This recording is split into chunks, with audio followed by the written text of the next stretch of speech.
Everyone, this is एग्रीएफ videos और आज की वीडियो का टॉपिक है अरुण का अध्ययन बुक का फंडामेंटल्स ऑफ एग्रीकल्चर की बुक का चैप्टर नंबर 5 जो कि है ड्राईलैंड एग्रीकल्चर के बारे में।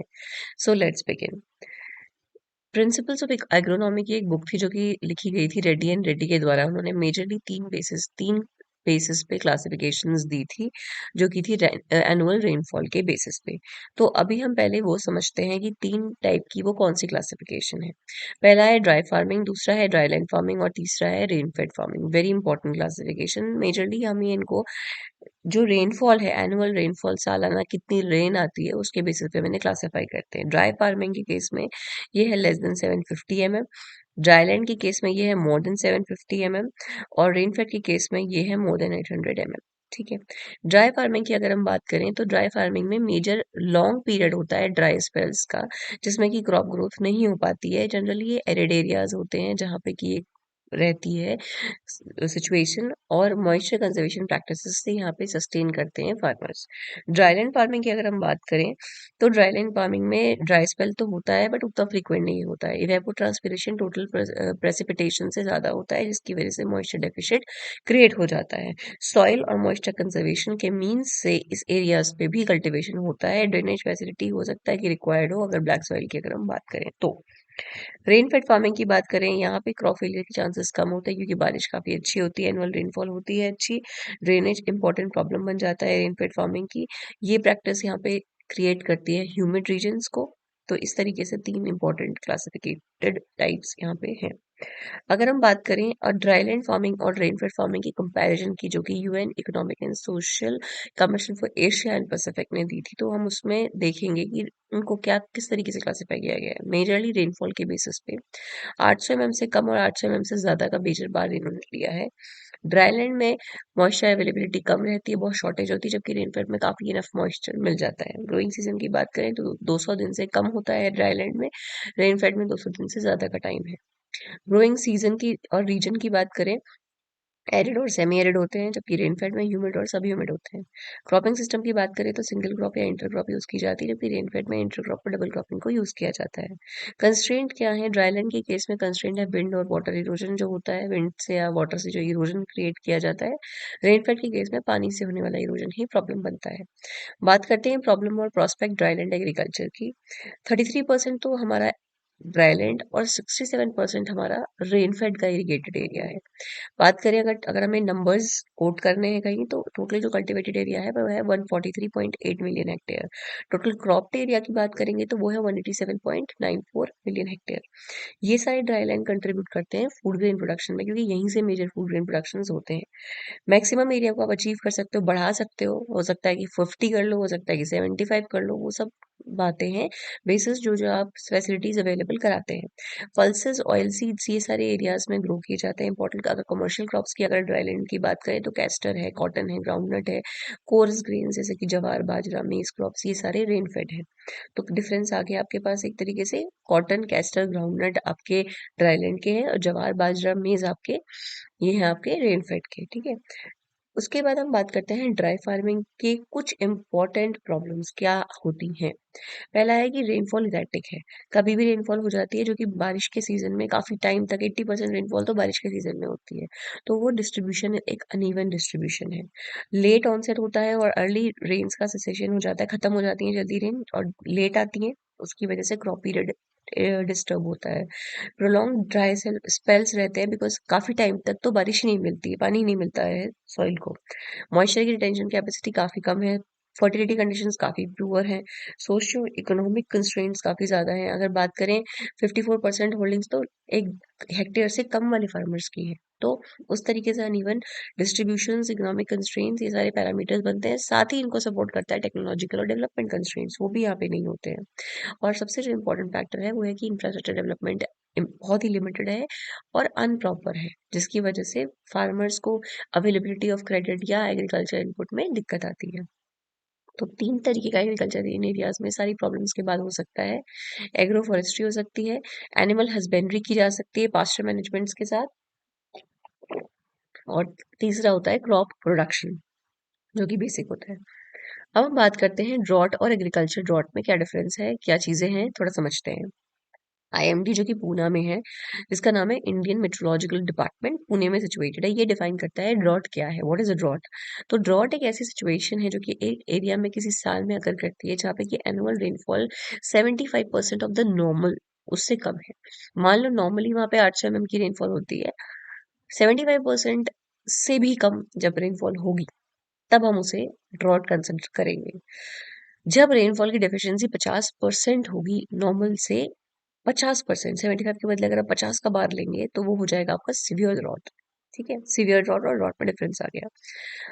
हाउएवर जो एग्रीकल्चर ड्रॉट होता है वो होता है मॉइस्चर डेफिशिएंट, मतलब मॉइस्चर की डेफिशिएंसी हो गई जिसकी वजह से अमाउंट ऑफ वाटर जो कि सॉइल में अवेलेबल होना चाहिए था वो सफिशिएंट नहीं है, और वो डिमांड्स को पूरी नहीं कर पा रहा है। किसकी डिमांड्स को? पोटेंशियल इवेपोट्रांसपिरेशन, जो कि प्लांट्स के केसेस में होता है। ऐसा ड्रॉट जहाँ पे होता है वो 50-20% है ऑफ द ईयर, पूरे पीरियड का, ड्यूरिंग विच ड्रॉट एरियाज में सफरिंग आती है। जहाँ पे ये कंसिडर किया जाता है मोर देन 40% अगर होगा तो वो क्रॉनिक ड्रॉट कंडीशन बन जाती है। तो ड्रॉट और क्रॉनिक ड्रॉट, और ड्रॉट नॉर्मल और सिवियर ड्रॉट, दोनों में हमने डिफरेंस यहाँ पे समझ लिया जो कि आईएमडी ने दिया है। एक बॉडी है जिसका नाम है इक्रीसैट, जो कि हैदराबाद में है, पटनचेरू के पास। तो ये है क्या? ये इसका नाम है international crop research institute for semi arid tropics. ये 1972 में आया था और एक इम्पॉर्टेंट बॉडी है। फिर है आपका इकार्डा या ICARDA जिसे बोलते हैं। ये है international centre for agriculture research in dry dry areas, not dryland areas, dry areas. ये लेपो सीरिया में है। फिर हम बात करते हैं इनको समझने के बाद हम क्योंकि इंपॉर्टेंट ऑर्गेनाइजेशन है जो कि इनसे रिलेटेड हम बात कर रहे हैं, क्योंकि इसलिए इनको जानना जरूरी है। अब हम बात करते हैं मॉइस्चर अवेलेबिलिटी इंडेक्स के बारे में। क्या है ये? होता है रेशियो बिटवीन द रेनफॉल जो कि वीकली या मंथली हो रही है at 50% probability level to the potential evapotranspiration. अब जहां पे भी पेट आप देखोगे तो पेट मतलब कि पोटेंशियल इवेपोट्रांसपिरेशन उस करस्पॉन्डिंग पीरियड का। तो अगर आपको मॉइस्चर अवेलेबिलिटी इंडेक्स निकालनी है तो rainfall at 50% probability divided by the potential evapotranspiration से करेंगे तो आपको आएगी मॉइस्चर अवेलेबिलिटी इंडेक्स। कई बार ये पूछी जाती है एग्जाम्स में। फिर आता है एरिडिटी इंडेक्स, फिर आता है मॉइस्चर डेफिशिएंट इंडेक्स, फिर आता है थॉर्न वेट मॉइस्चर इंडेक्स। ये तो पक्का एग्जाम में आता है। ऐसे एरिडिटी इंडेक्स में आ गया आपका water deficient divided by PT, मतलब कि potential evapotranspiration. Moisture deficient index की बात करें तो ये आ गया पोटेंशियल इवेपोट्रांसपिरेशन को हम मल्टीप्लाई कर रहे हैं with precipitation divided by potential evapotranspiration multiplied by 100। ठीक है। थॉर्नवेट की बात करते हैं, इसमें क्या, इसकी मॉइस्चर इंडेक्स क्या कहती है? TMI बोलते हैं इसे। ऊपर है AE, मतलब कि परसेंट प्रोबेबिलिटी एक्चुअल इवेपोट्रांसपिरेशन कितना हो रहा है, इवेपोरेशन कितना हो रहा है, actual evaporation divided by potential evapotranspiration. ठीक है। ये तीन इंपॉर्टेंट इंडेक्सेस हैं, ये moisture availability index, aridity index और आपकी थॉर्नवेट मॉइस्चर इंडेक्स, जो कि कई बार आपके ने एग्जाम्स में भी देखी होंगी। अब बात करते हैं हम क्रॉप अडेप्टेशन क्या बन जाती है इन एरियाज में। एक होता है एस्केपिंग ड्रॉट, एक मैकेनिज्म होती है ड्रॉट के अगेंस्ट रेसिस्टेंस डेवलप करना। एस्केप कैसे करोगे? एस्केप करोगे एफिमेरल ड्रॉट, जो कि छोटे टाइम पीरियड के लिए होता है। फिर आ गया अर्ली मैच्योरिंग वेराइटीज, आपने वहां पे ग्रो कर दी जो कि जल्दी जल्दी मैच्योर हो गई, तो आपको उतनी सिचुएशन पुअर फेस नहीं करनी पड़ी। तो इसमें तो बस दो ही है। ड्रॉट को रेसिस्टेंस कैसे डेवलप करोगे? इसमें या तो स्ट्रेस टॉलरेट टॉलरेट करोगे स्ट्रेस को, या फिर क्या करोगे? अवॉइड करोगे स्ट्रेस को। जो स्ट्रेस डेवलप हो रहा है, पानी की कमी है, मॉइस्चर की कमी है, प्रॉपर अवेलेबिलिटी नहीं हो रही है रिसोर्सेज की, तो आप उस स्ट्रेस को या तो अवॉइड कर सकते हैं या आप उसे टॉलरेट कर सकते हैं। अवॉइड कैसे करोगे? इसमें आप वाटर बैलेंस को बना के रखते हैं बॉडी में प्लांट्स की, कंजर्व करते हैं वाटर को, वाटर सेवर्स होते हैं, और इम्प्रूव करते हैं वाटर की अपटेक को, जिन्हें वाटर स्पेंडर्स कहा जाता है। इसमें भी कैटेगरीज हैं। कंजर्व करना है पानी को तो आप अलग अलग मेथड्स के साथ कर सकते हैं, जैसे स्टोमेटा को क्लोज कर दिया, प्लांट्स ने ऑटोमेटिकली अपनी स्टोमेटा को क्लोज कर दिया। फोटोसिंथेसिस की उन्होंने एफिशिएंसी बढ़ा दी। लो रेट है सर्कुल जो क्यूटिकल से होने वाला ट्रांसपिरेशन है उसका रेट कम कर दिया। लिपिड को डिपॉजिट कर दिया लीव्स में, जैसे कि सोयाबीन और सॉर्गम के केस में होता है। रिड्यूस कर दिया लीफ का एरिया। अपने प्लांट्स ने अपनी अडेप्टेशन ऐसी बना दी कि अपनी पत्तियां छोटी कर दी। पत्तियां छोटी होंगी तो फोटो मतलब प्रोसेस उतना ज्यादा जो वेपो ट्रांसपिरेशन का है वो कम इन्फ्लुएंस हो पाएगा। Morphology of the leaf structure, जैसे कि थिक क्यूटिकल, वैक्सी क्यूटिकल, स्पाइन्स बना लिए, हॉर्न्स आ गए, तो वो इफेक्ट है ऑन्स का। जैसे कि ऑन्ड वेराइटीज है वो ज्यादा यील्ड करती है ड्राईलैंड एरियाज में, क्योंकि वहां पे ऑन से भी फोटोसिंथेसिस होती है। 12% ऑफ द फोटोसिंथेसिस जो ग्रेन में कंट्रीब्यूट किया जाता है वो ऑन से ही होता है। फिर अगली प्रैक्टिस जैसे कि वाटर स्टोरेज कर ली प्लांट्स में। कुछ प्लांट्स की पाइनएप्पल है, इसकी पत्तियों में पानी स्टोर होता है, स्पेशल मैकेनिज्म है इसमें, नॉन क्लोरोफिलरस इसमें पत्तियां होती है इसकी, जो कि ये एडवर्स कंडीशन में इस्तेमाल करता है। अब आया वाटर अपटेक को बढ़ाए, कुछ बढ़ा लेते हैं कैसे, रूट सिस्टम की एफिशिएंसी बढ़ा लेते हैं, हाई रूट और टॉप रेशियो मेंटेन करते हैं, ऑस्मोटिक पोटेंशियल प्लांट का बढ़ा लेते हैं। तो इस तरीके से ये इंप्रूव करते हैं वाटर अपटेक। ठीक है, अब आई बात टॉलरेट करना स्ट्रेस। ये कैसे होगा, इसको करने की दो मैकेनिज्म है। एक है मिटिगेट करते हैं स्ट्रेस मेंटेन करके हाई वाटर पोटेंशियल, और दूसरा है हाई डिग्री ऑफ टॉलरेंस। इसके दो तरीके हैं, या तो प्लास्टिक स्ट्रेन या मेटाबॉलिक स्ट्रेन। और मिटिगेट करना स्ट्रेस मेंटेन करके हाई वाटर पोटेंशियल, इसमें रेसिस्टेंस पैदा हो जाती है डिहाइड्रेशन को लेकर के। सेल कोलैप्स को प्रिवेंट कर लेते हैं लीफ क्यूटिकल के थ्रू जो होता है जिस तरीके से, उसकी बात कर रहे हैं यहाँ पे। या फिर हाई ऑस्मोटिक प्रेशर बनाएंगे एक्यूमुलेट करके सॉल्यूट्स, तो ये टॉलरेट कर रहे हैं स्ट्रेस को। इस तरीके की मैकेनिज्म ड्राई एरियाज में, ड्राई ग्रोइंग एरियाज में फॉलो की जाती है। अब बात करते हैं हम वाटरशेड मैनेजमेंट की। पहले हम बात करेंगे वाटरशेड क्या है, फिर हम बात करेंगे इसको मैनेज कैसे करना है। वाटरशेड बेसिकली क्या है, एक एरिया होता है लैंड का जहाँ पे कि रन ऑफ होता है ड्रेन्स का, एक कॉमन पॉइंट में। एक हो सकता है रिवर में हो सकता है कि वाटर पूल में हो, कहीं भी हो सकता है। वाटरशेड को अगर डिफाइन करना है तो एक नेचुरल एरिया है, नेचुरल लैंड का पीस है, जहाँ पे रन ऑफ कलेक्ट करता है और फ्लो आउट करता है एरिया से एक सिंगल कॉमन आउटलेट में, जो कि रिवर या किसी वाटर बॉडी में ड्रेन हो रहा है। इसका जो ड्रेनेज बेसिन है वो डिमार्केट किया जाता है जब अगर जो पतली पतली रास्तों से जो पानी आ रहा है, वो पानी किन रास्तों से आ रहा है उन्हें बोला जाता है रिजेस या गलीज।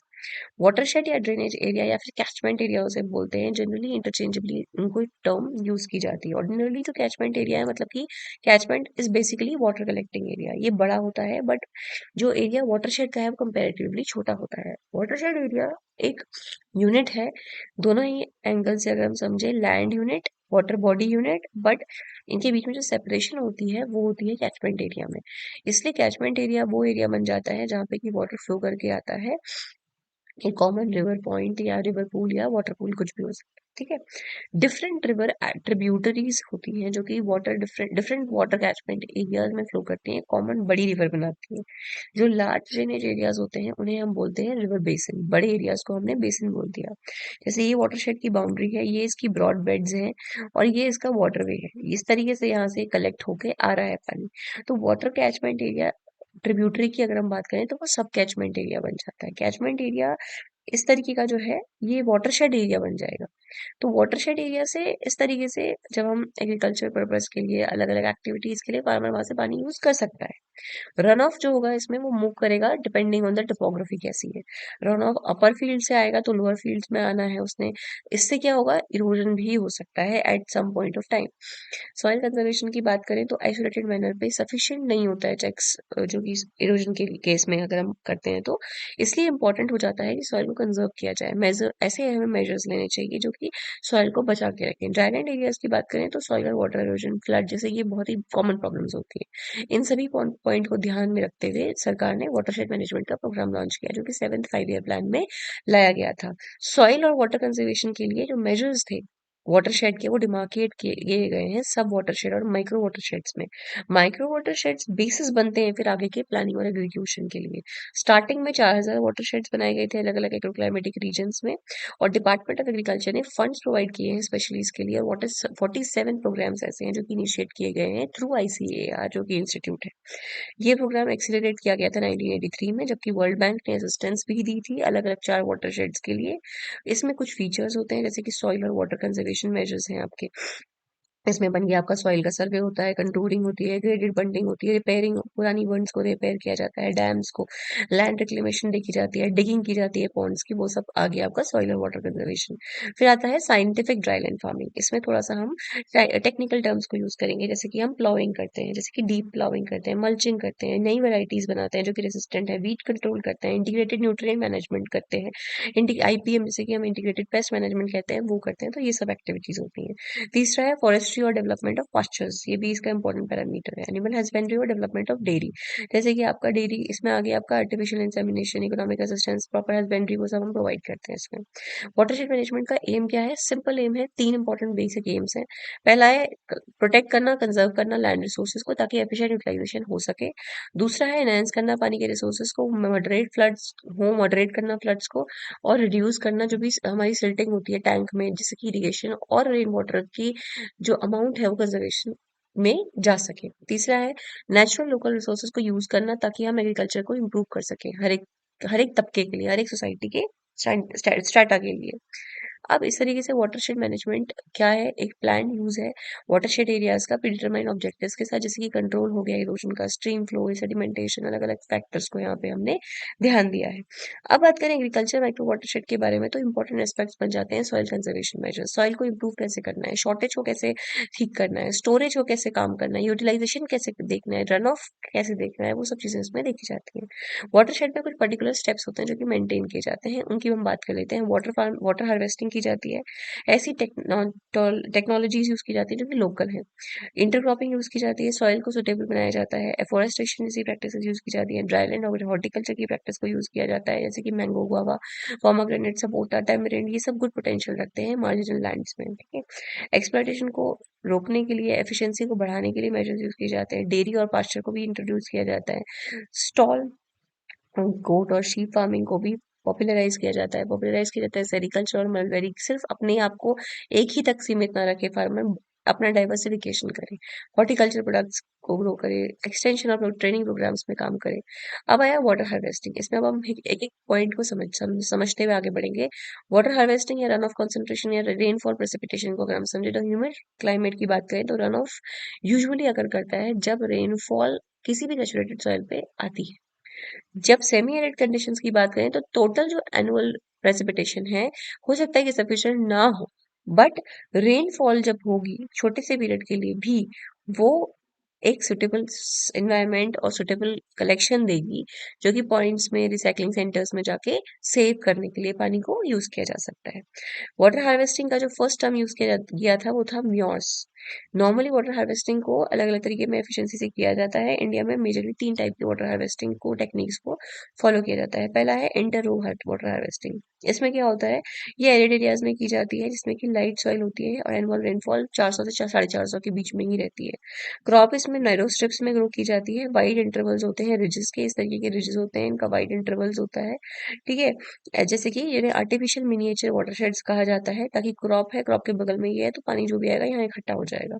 ये वाटर हार्वेस्टिंग की प्रैक्टिस है। इस तरीके से यहाँ पे दिखाया गया है। 30 सेंटीमीटर के ये रिजेस हैं, इनकी लेंथ है 30 सेंटीमीटर, विड्थ है इनकी 15 centimetre, difference distance between two is 70 centimetre का रहता है, और दो रिजेस के बीच का जो डिफरेंस है वो है 100 mm का, 100 सेंटीमीटर का। दूसरा आता है इंटर प्लॉट या माइक्रो प्लॉट हार्वेस्टिंग। ये क्या होती है? इसमें पानी को हार्वेस्ट किया जाता है पैसेजेस में या फिर गलियों में, फरोज में, प्लॉट्स के बीच में, जब जहाँ की रेनफॉल कंपैरेटिवली ज्यादा होती है, इससे पानी को बचाया जाता है। अगला है water water harvesting in farm and pond. इसमें क्या है, सरफेस रन ऑफ जो भी आता है छोटे छोटे वाटर शेड से, को फार्म पॉन्ड में स्टोर किया जाता है, रिजर्वायर्स में स्टोर किया जाता है, बाद में उन्हें यूज किया जाता है। रन फॉर रेन जो रन ऑफ है उसको इंक्रीज भी किया जा सकता है लैंड को अल्टर करके, केमिकल ट्रीटमेंट देके। इम्पेरेबल क्रेज कैचमेंट्स बनाए जाते हैं स्प्रे करके, एसफोल्ट को, के कंपाउंड्स को, प्लास्टिक फिल्म्स या मेटल की शीट्स को भी यूज किया जाता है कई बार ग्राउंड की सरफेस को कवर करने के लिए, ताकि पानी का कलेक्शन एक पर्टिकुलर एरियाज में ही हो। बेंटोनाइट की बात करें तो इसकी सीलिंग प्रॉपर्टीज बहुत अच्छी होती हैं और ये कंटिन्यूअसली वेट रखता है, तो इस तरीके से कुछ कुछ चीजें यूज की जाती हैं। इन केस यहाँ पे ब्रॉडबेड या फरो सिस्टम है, एक्सेस वाटर रेनी सीजन में कलेक्ट होता है फरोज में और पास किया जाता है ग्रास वाटरवेज में, जो कि फार्म पॉन्ड्स या रिजर्वायर्स तक जाता है। स्टोर्ड पानी को रिसाइकिल करके जुडिशियसली यूज किया जाता है आगे आने वाली क्रॉप्स के लिए।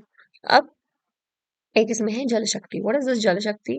जल शक्ति इज बेसिकली अ केमिकल जो कि अप्लाई किया जाता है मिक्स करके सॉइल में, जो कि इंप्रूव करता है एरेशन, इनफिल्ट्रेशन और वाटर होल्डिंग कैपेसिटी सॉइल की, तो ये आपको पता होना चाहिए।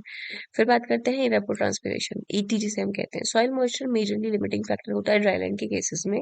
60 60 से 75% केसेस की बात करें तो रेनफॉल इवेपोरेशन के माध्यम से निकल जाती है, उड़ जाती है। इवेपोट्रांसपिरेशन क्या है? इवेपोरेशन हो रहा है जब सॉइल की सरफेस से ट्रांसपिरेशन हो रहा है प्लांट की सरफेस से, दोनों तरीके से पानी का लॉस हो रहा है। ऐसे लॉसेस को या तो आप मल्च के थ्रू रोक सकते हैं, मल्च लगा सकते हैं, एंटी ट्रांसपेरेंट लगा सकते हैं, वाइंड करने के लिए विंड ब्रेक्स लगा सकते हैं, या फिर वीड कंट्रोल के मेजर्स लगा सकते हैं। इस तरीके से आप बचा सकते हैं। एंटी ट्रांसपेरेंट्स यूज किए जा सकते हैं, 2-4 तरीके के होते हैं, बहुत इंपॉर्टेंट है, कई बार क्वेश्चन आता है, इसे मार्क कर लीजिए प्लीज। ये वो मटेरियल है जो ट्रांसपायरिंग प्लांट की सरफेस है उस पर लगाया जाता है ताकि पानी का लॉस वहां से कम हो। स्टोमेटा क्लोजिंग टाइप के केसेस में एट्राजीन की बात अगर हम करें, जैसे कि कुछ एंटी ट्रांसपेरेंट होते हैं जो कि पानी के लॉस को रिड्यूस करते हैं, जैसे कि पीएमए है, एट्राजीन है, ये लो कंसेंट्रेशन में होता है। एबीए और CO2 की बात कर सकते हैं। फिल्म फॉर्मिंग टाइप में आ गए आपकी मोबिलीफ है, सिलिकॉन है, ऑयल है, वैक्सेस है, इनको लगाया जाता है जो कि फिल्म फॉर्म कर लेती है पतली सी। फिर आता है रिफ्लेक्टिंग टाइप, इसमें आता है एप्लीकेशन ऑफ 5% केओलिन, जो कि स्प्रे करने से ट्रांसपिरेशन लॉस को रिड्यूस किया जा सकता है। ये किस पे काम करता है? रेडिएशन को रिफ्लेक्ट करता है, उस तरीके से लीफ के टेम्परेचर को रिड्यूस करता है और वेपर के प्रेशर ग्रेडियंट को लीफ से एटमॉस्फेयर में जाने से रोकता है।